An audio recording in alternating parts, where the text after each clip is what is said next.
Okay, so one of the benefits of this form of the equation is you can spot certain patterns in it.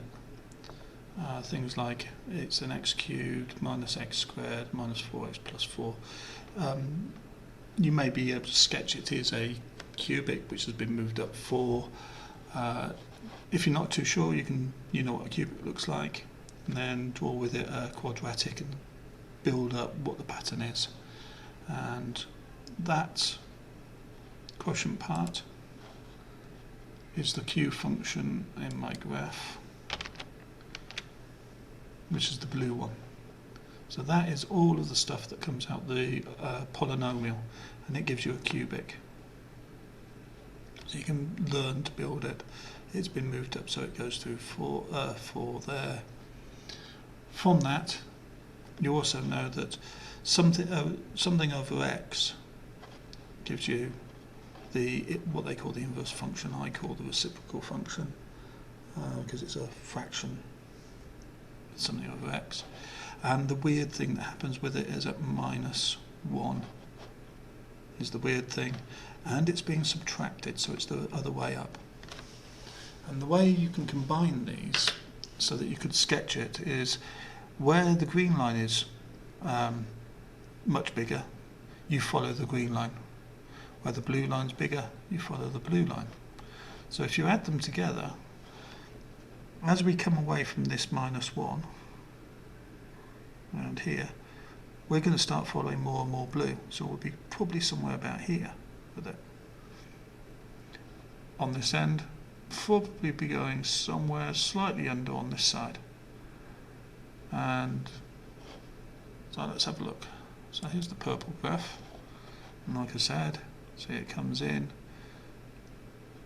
follows as we get close to -1, it leaves the blue line, and it's actually surprising how close it has to go before it leaves the blue line, and follows the green going up. And then on this side it carries on following the green, and then as we start getting to values where these are roughly the same size, we start copying the cubic curve, gradually getting closer and closer and closer. And finally, there's the red curve, which is the full function, and the two match up. This is the purpose we have for using this type of technique to help us graph what's happening. There are additional things similar to this where you can actually use it to build up polynomials that are similar to other graphs but not exactly the same. If you go off and want to be a sound engineer, you'll find out about Maclaurin and Taylor series and Fourier series, which are effectively taking this idea of a polynomial can represent something else to a much further degree. So that was the first example. I'm going to go straight to the third example rather than copying out the other one again, because the third example discussion is important. The second one was just to show you the basic technique. So we're looking at the function x cubed, example 2.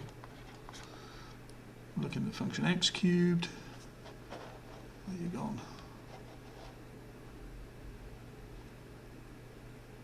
Is that one? X cubed, there we go. Plus x squared. X cubed plus x squared minus 3x plus 6 all over x squared plus 3. Have a look at the orders.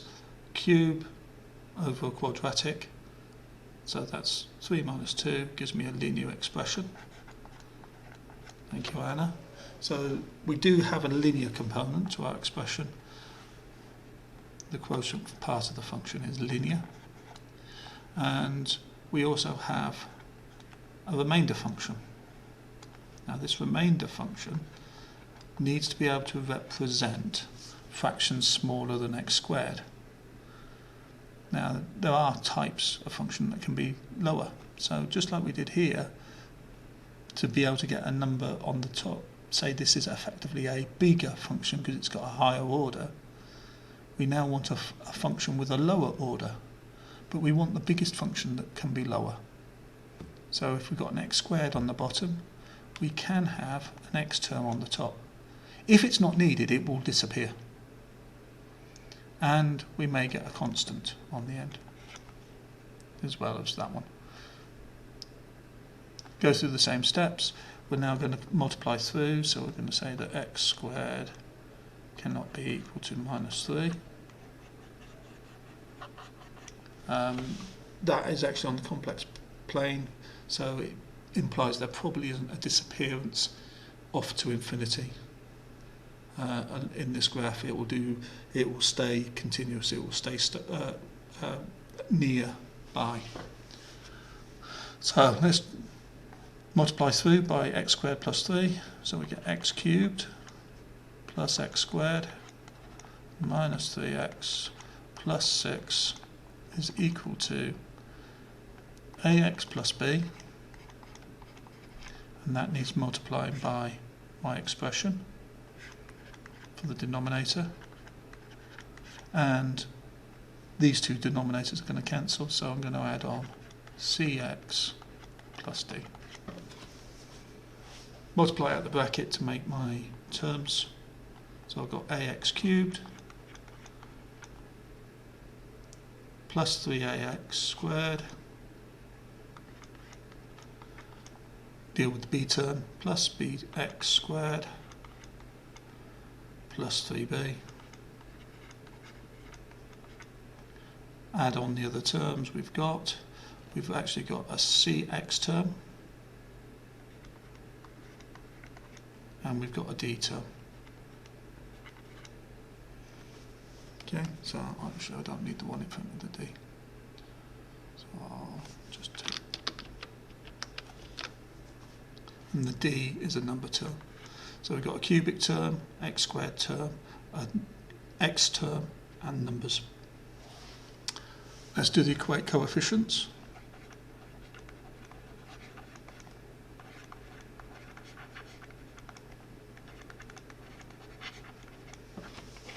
And what we have here, looking at x cubed, we get told 1 equals a. X squared, a plus b is the x squared, so we've got an x squared is a 1 plus b, that was a. So that leads to b being 0.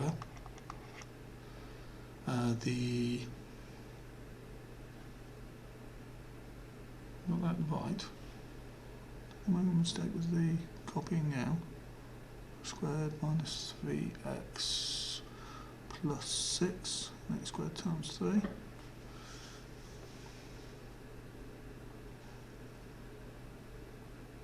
Oh, there isn't an ax squared. There wasn't. This wasn't x squared. I multiplied it by the wrong one.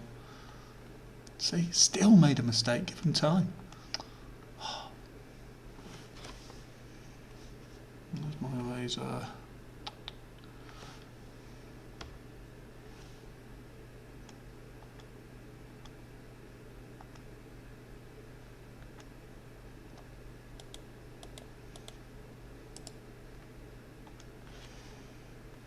So we shouldn't have an x squared term for multiplying out this bracket.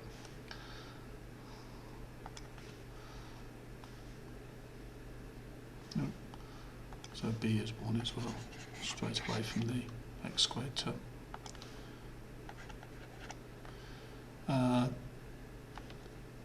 Go in order, so we'll go for the c term. Minus 3 is equal to c. And we get to the number term, which says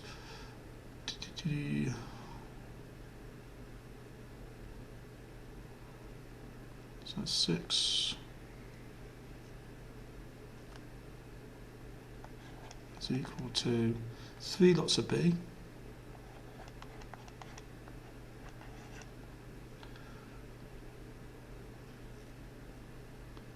add on d. Let's be add on d3. So d is going to be 3 is d.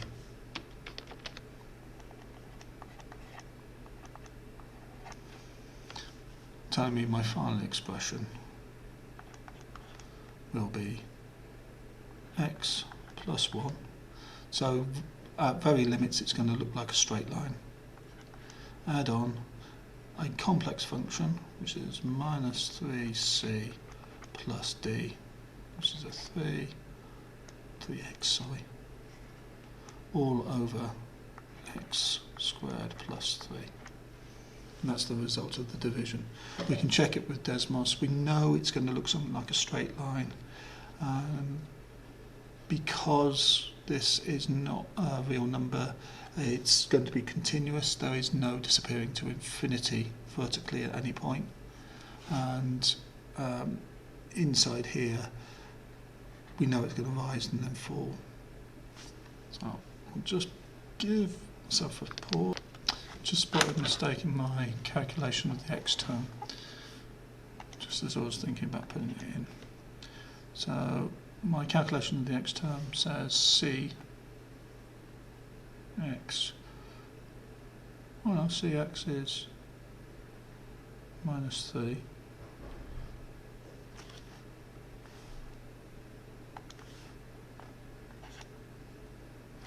Cx is minus 3. Yeah, I forgot the a term in this. I forgot to do the ax times plus 3x. Ax times 3. It's what I accidentally made as a square there. So that's plus 3. So c equals minus 6. It's better. Okay. So let's have a quick look at it on Desmos. So the linear part of our expression is x plus 1, which means it's going to get close to the blue bits out here and out here. And then we've got this weird equation in between. And at no point does it ever actually disappear off to infinity. There's no point where this becomes 0 on a real axis. So it's got it's made up of an invert part multiplied by an equation of a line. Okay, so we combine them and we get this weird shape which does go off to the limits, and that's the original equation. The two match up. Okay, that's all. That's covered everything I wanted with the equation, coefficient of equating coefficients technique.